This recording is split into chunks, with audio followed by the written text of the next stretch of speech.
Alright, what's up everybody? I don't know if you can hear me. I never know if these live streams through the PlayStations work or not, but I'm playing some baseball tonight. I am the Nashville Stars. I moved the Tampa Bay Rays up to Nashville, set them up in HCA Park. However, here today they are playing on the road at the Seattle Mariners. Ridiculous. We just won a World Series and we had to start the season on 2 straight road swings. East Coast against Boston. Now we had to go all the way out to the West Coast to play Seattle. Clearly, Major League Baseball not doing the Nashville Stars any favors with the early season scheduling here, but wanted to jump on. I can't tell if that's somebody rolling their trash can down the block or if that's thunder. Wanted to do a live stream today because I didn't have a vlog set up to go today, and just basically haven't had any kind of new in the moment vlogs lately because we've been rolling through the vacation vlogs that we had from Disney last year. So last year, good lord, my brain's gone, from like 3 weeks ago. So we're just now catching up to live streams. I figured I'd catch up, getting up to date on what's going on in the real world now that the vlogs have caught up to the real timeline. If you watch Loki, you know what I'm talking about, the sacred timeline. But I want to hit on some Titans stuff because the Titans have been going crazy. Vandy stuff, Vandy's been going crazy. U.S. soccer is back. First thing I want to do, I want to try to call Kyle. Let's jump right into it. Let's get some Julio Jones talk with Kyle.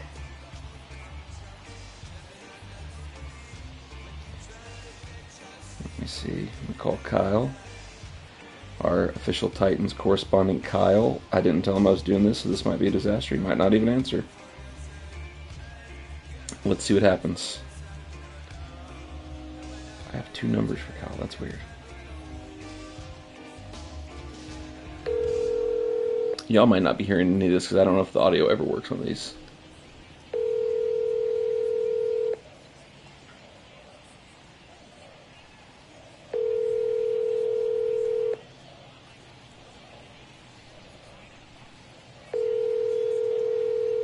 I don't think we're going to get Kyle.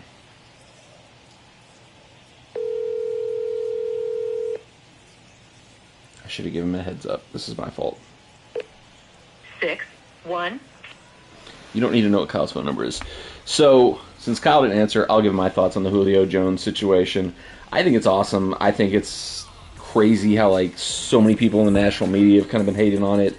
Obviously, the fans of other teams are going to hate on it because they're disappointed they didn't get him. Colts fans, Ravens fans in particular, seem to be particularly butthurt that they didn't get Julio Jones. And they're like, oh, well, he's old, he's washed up, you still suck. We basically swapped Corey Davis for Julio Jones, and I don't see any scenario where that's a bad thing. One of the things the national media has been saying is they're saying, well, yeah, well, the defense still sucks. Well, we kind of flipped over the whole defense. We're going to have as many as 7 new starters potentially on defense. Now, there's no way of knowing if those 7 new starters are going to make things better, if they're going to change things, Bud Dupree at his best is a pretty good player. Danico Autry was a key player for the Colts defense, so, I like those 2 signings. Our rookies, if they pan out, if they get through these question marks with the injuries, they're great signings. Christian Fulton, if he bounces back after a rough rookie year, it could still suck. I mean, there's no doubt about it, but people are just already writing us off well, the defense was terrible last year, it's still going to be terrible this year. Well, we actively went out and tried to do everything we could to make the defense better, so we'll see what happens there. I'm really happy with it. I mean, it's crazy to think if Julio's healthy, what are teams going to do against our offense? Because you can't double-team AJ, you can't double-team Julio, you can't stack the box against Derrick Henry. We can just beat you in so many ways. And you can clearly see the national media hasn't paid attention to the Titans the last couple of years because there's this narrative that, well, I mean, it's still Ryan Tannehill. Well, Ryan Tannehill's been top 3 quarterback in the NFL the last 2 seasons since he took over, so I'm excited about it. I think it's a huge move. Really excited that John Robinson pulled it off. Hilarious story that he pulled it off while he was out on a pontoon boat on Percy Priest this past Saturday afternoon. Just whatever, got a bug up his butt or just saw the opportunity was coming to make the move, and he did it. Very happy about it. Very satisfied with it. Not a lot has gone on since the draft, so that was a nice little spark to pop some interest in the NFL. It's the most, for as much as it's annoying that the national media seems to not give us credit, not seem to think that it's going to do much for us. I mean, at least they're talking about us. This is the most I think the Titans have been talking about in years, acquiring Julio Jones. So, for better or worse, whatever it is, there's this weird debate going around on like Titans Twitter after the trade, like, are we going to welcome bandwagon fans who are coming in because the team seems like it might be exciting? It's like, yes, bandwagon fans are fine. Let them come in for the time being. When they leave, they leave. Who cares? Everybody knows who the real ones are. Everybody knows who like the real fans are. It doesn't really matter.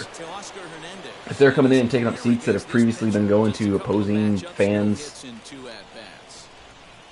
teams' fans, all the better. I'm sick of seeing like some of these games where like 50-50 or even sometimes 60-40 drop. It's a base hit there. Let the bandwagon fans come in for a season or two, take up some of the seats that have been going to the other team's fans for a while. I'm all for it. What else is going on? Vandy boys are rolling with everything that got shut down last year. Just totally forgot how sick it is when Vandy's team is on fire in college baseball. It's so fun to watch. Games are going all day. I'm watching like NC State and Arkansas right now for no reason. I don't care about either of these teams, but college baseball is just kind of fun. The ping of the bat. Like, go for a run around the field right now. It's kind of crazy. But it's fun. A lot of people are eyeballing a potential Vandy UT meetup in the College World Series. That would be all-time electric. I'm all for that. A lot of Vandy fans were apparently getting on UT's case for being over-celebratory with some of their home runs, stuff like that. I don't care, man. They're kids. They're college kids. Let them have fun. It makes the old rules of baseball. Oh. Score here as we play inning number 2. I can't tell because whoever this is wearing camouflage jerseys or you can't read what team they are. NC State. Ooh. Early. If that's a 1-0 lead for NC State, that's an upset brewing because Arkansas is the #1 team in the country, but we'll see. It's early.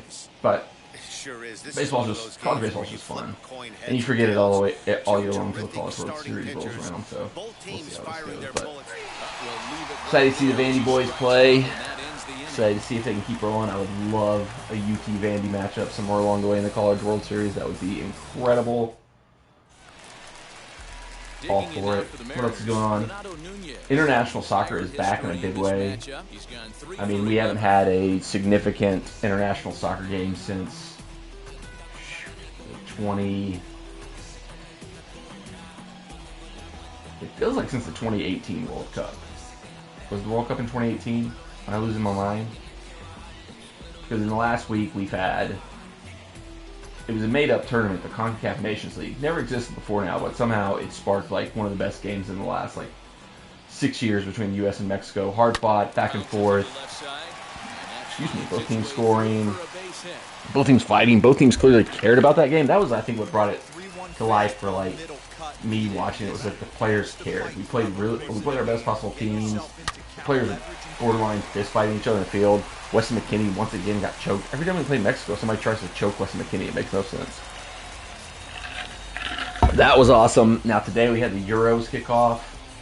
Pretty much a terrible game. Like I was talking to one of my friends. I really don't know who came up with the scheduling of the Euros because like I think you'd want to schedule a good, interesting game to kick off the tournament because soccer is still growing. We're still trying to get fans into the sport.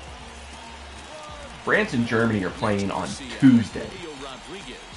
Like a lot of people fault the NFL for shoving the Cowboys or the Giants or big market teams down people's throats on national TV in the big games, but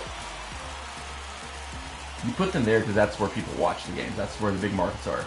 You put the biggest game you've arguably got in the knockouts or in the group stages of the Euros on a random Tuesday. That's so stupid. Like, I don't know if they, like, randomly drew who played when or what, or scheduled them at stages or whatever, but we had Hungary versus Italy today. No, not Hungary versus Italy. Turkey versus Italy today. That's how bad the game was. I don't even recognize who actually played. Italy smoked Turkey. Turkey did their best to just park the bus and destroy the game and play the ugliest, worst form of soccer you could possibly play for about 65 minutes, and Italy finally broke them down. And just once they got broken down, they just kept breaking them down, scoring more. Final score: Italy 3-0. I had Italy -1 plus 35, so good job by me. I am going to bet every single game of the Euros because I'm 1-0 now, so I might as well bet them all. But it's dumb. I don't know why you wouldn't launch the tournament with, even if you're not going to do the big marquee matchup, France and Germany right out of the gate. Put, Italy's been so down for so long. They're not a team you want to launch the tournament with. Put England in there. Put Spain in there. Put anybody. But Italy was like the fifth probably choice I would have picked to be in that game. And if you don't want to launch with France and Germany, put that on a Saturday, put that on a Sunday, put that in like a marquee spot, like Tuesday at 2 o'clock in the afternoon. It's Euros, so I guess they're not like really catering to an American audience. But I mean, in Europe, what are people doing on a Tuesday? Is that like their big thing on a Tuesday? Like, oh my God, this is the biggest game of the Euros on a Tuesday. Whatever. Stupid. Don't care about that. I think it was dumb. Bad decision. But I'm excited the Euros are coming. I really wasn't excited about them until the U.S.-Mexico game, which is crazy. But that would get me fired up for the Euros because it was like, that was the game where it was like, okay, international soccer is back for the first time in, it was like I said, like 3 years because we got, oh, hold on, I got Kyle. Hello. How did you call? I did. Hey, I'm doing a live YouTube stream, and I wanted to get your thoughts on the Julio Jones trade. I think I told myself for so long that because I didn't think we were going to get him, I was trying to justify the letdown, like by thinking about Andre Johnson and Randy Moss. I was like, we don't need him. He's old. He's over the hill. But, like, the minute that trade went through, I was like, fuck yeah, we're going to the Super Bowl.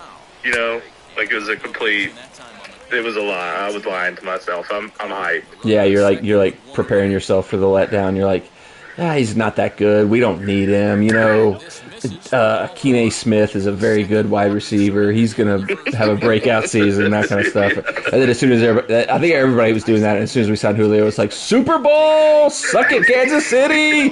Mahomes, you bitch! Look out! That's exactly what happened to me. So I'll tell you one thing, I said this earlier in the stream that's annoyed me about it, is people are like, oh, well, the defense still sucks. I'm like, we that's the main thing we've been doing before Julio was trying to fix the defense.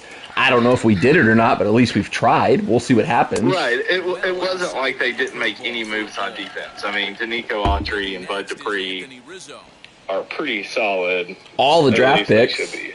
All our draft picks went to the defense. Like, it's... Do you think Josh Reynolds was sitting at home and then going through his Twitter feed and he sees Julio Jones because of all the talk he made about being a number 2 and getting a chance to, like, finally be in the spotlight, and then we signed Julio Jones, and he's just like, You know, at first I thought he would be really pissed off and really frustrated by it, but, like, the more I think about it, it's like, nobody's talking about him. It's like, everybody's talking about, like, how are you going to stop Julio? Derrick Henry, how are you going to stop A.J. Brown? You can't focus on anything. Yeah. He's the guy left out. He's probably going to... Yeah. Him and Fursker might, like, blow the hell up just because nobody's even going to pay attention to them. If everybody's got to focus on the big four, somebody's got to be, like, there to make plays. So, like, he could be huge. And I'm hoping so. I still wouldn't mind maybe a veteran tight end signing, but if we don't, it's not a total loss. We've got a couple good young guys. I mean, just losing Johnny Smith hurts. Yeah, that one's the one where it's like, but I mean, for where it was, I think he was blocking more the second half of the season, but like he really wasn't making his big impact the second half of the season. He kind of faded. But it's like there's some people I've seen talking about like the Titans trading for Julio doesn't make us better. And I'm like, we switched Corey Davis for Julio frickin' Jones. In what universe does that not make us better? Exactly. Like, even a 32-year-old Julio Jones is going to be better than Corey Davis. I agree. Any thoughts on Vandy baseball? I talked about that a little bit too. I'm glad their pitching showed up today. I don't care what they do as long as they go further than UT. Would you want to play UT though? Wouldn't that be a really fun series? No, because of the chance that we might lose, even as minute as it is, would just not be worth it. I guess that's a fair point. I thought it'd be like the most fun like baseball game ever. Would be like us versus UT, like especially they've gotten we just knock them out. We're like, nope, it's still us, still our sport. It would be good to spank them. That dude pitched today. Rocker, is that his name? Yeah, Kumar Rocker. He is a monster. Well, and he's supposedly not even our best pitcher right now. Leiter is supposed to be better than he is. I don't care. I like Rocker. How do we get Rocker on the Braves? Rocker 2.0. Unfortunately, the way things are looking, they're both going to be a top 5 draft pick. So, well, Dansby was a first overall draft pick, and we got him. Yeah, but that's when we were shitty. That is a fair point. We traded for him. Now, Arizona took him first overall, and eventually we got him in a trade with Arizona. Yeah, we might actually get it done. I wouldn't mind him or Leiter, honestly, but Rocker's what won us in 2019. He's the one that was showing out, and they gave him an extra year of eligibility. He should have gone in the draft last year. All right, well, anything else you want to throw out there before I send you back to your family? I want Melvin Ingram. Did you see his comment with Julio Jones? Yeah, he put it out there that he's wanting to be a part of the package. He wants to come, but I mean, John Robinson I think kind of said this is probably our last significant move because we don't have the cap space to probably do anything else like that. The thing is, Melvin Ingram's pretty old. Was injured last year, maybe, I think, and I don't think he's going to command. He wouldn't be like a Bud Dupree. He's not going to be a $16 million a year. He's more like probably a 5 or 6. And I don't know. I've also heard that we've got. To see it happen. I've also heard that we've got it in our back pocket that we can maybe renegotiate Ben Jones to open up some money if there's a move that we want to make too. So maybe if he's. I've heard to do that to extend him out another year too. So like it kills 2 birds with one stone. You free up some money and then you sign him for another year. But I've heard both. I've heard that's an option, but I've also heard people saying like maybe we don't want to go too far down that road because then that's where you get into the end of the Floyd Reese era where we overcommitted to a team and then had to blow it up. And do you want to? But that's almost kind of what you have to do to win right now. I mean, look at what Tampa Bay did. Yeah, whenever the Brady experiment is done there, they're probably going to be down for a while, but they got a Super Bowl out of it. I don't think any Buccaneers fans are going to say, hey, we're going to be mad when the team blows up because we got one good year. I think they're the only team in the modern era that has re-signed everybody from their Super Bowl roster. Yeah, I think I've heard that too, which is crazy. But I mean, which is always like the thing you always think about, like people like, oh, give them a hometown discount or let's keep the band together. And it's the first time that actually happened where everybody's like, no, we'll figure out a way to make it. We'll all keep it together. Yeah. Like Chris Godwin took less money, and that dude's a stud. And he was like, nope, I want to win. This is the team. I wonder how much of that is like they're all sitting there saying they've probably got one more year. Because, I mean, as much as like Brady is thinking he's going to play till 50, it can't go that long. No. So like everybody down there probably said, all right, one more year. We'll do this all one more year, and then we'll all go get our big money the year after. Fair enough. All right, well, we got to go head to the grocery store. All right, pick up some. Pleasure being on the show. Pick up some Natty Light for me. All right. Some ice or light? Ice, Natty Ice, obviously. That's everybody's favorite. All right, holla. See ya. All right, so we got Kyle. That was unexpected. I thought we missed him, but we got him.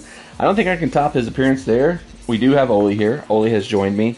I don't even know what's happening in the baseball game. I stopped paying attention to the game I was playing when Kyle called in, so we'll wrap up this live stream. This will serve the place of the usual Friday vlog because I just didn't do anything. I've been back from Orlando for about a week and a half. Things have been, I wouldn't say busy, but, we had Jesta's birthday, which was a huge event. I asked to vlog it. She said no. Fair to her. It's her birthday. She gets to decide. But starting next week, we'll be rolling back into some of the more regular vlogs. I've got an idea of at least 6 things I want to do. How many of them will I get done? Who's to say? We're going to have National SC games coming back up soon. We've got, I think, next... I don't even know. I've lost my train of thought. But a lot of fun stuff coming up on the vlog. Thanks for tuning in if you did. If you're watching this on a replay, also thanks. Lots of good stuff coming. And even maybe more Orlando, Disney, Universal content coming up in a few short weeks. Maybe. Check in for that. I'm going to throw one pitch. I traded for Shane Bieber, by the way.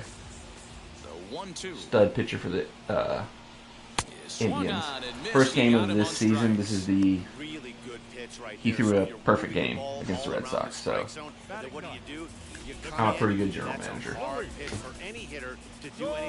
Alright, if you watched, thanks for watching. If you didn't,